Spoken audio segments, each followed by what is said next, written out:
Часът е 8:13 сутринта.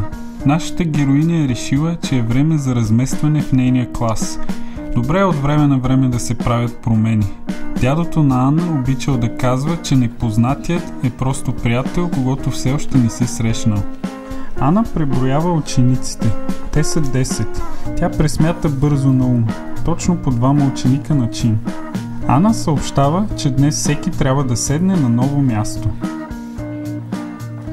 Тя приканва учениците да станат и да си намерят ново място и нов съсед по чин.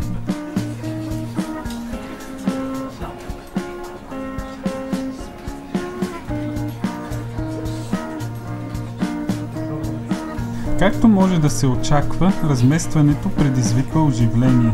Атмосферата в класната стая става напрегната.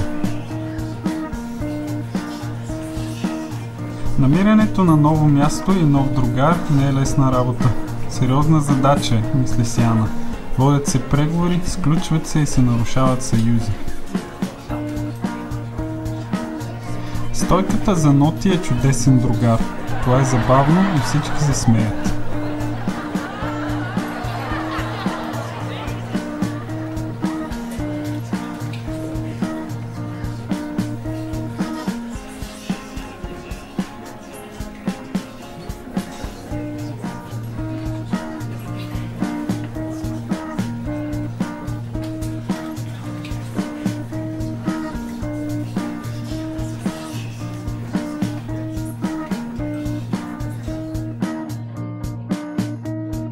Не след дълго всички са се настанили и сякаш целият клас въздъхва с облегчение, но нещо не е наред.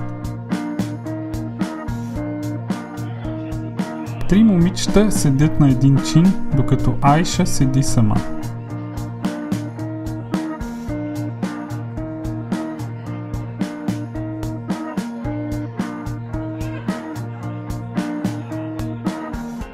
Ана пита 3 момичета защо са седнали на един чин.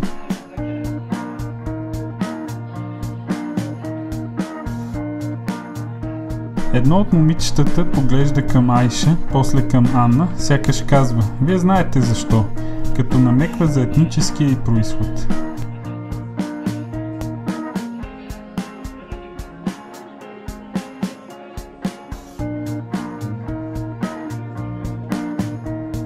Айша казва, че за нея не е проблем да седи самичка на чина, даже така я харесва повече.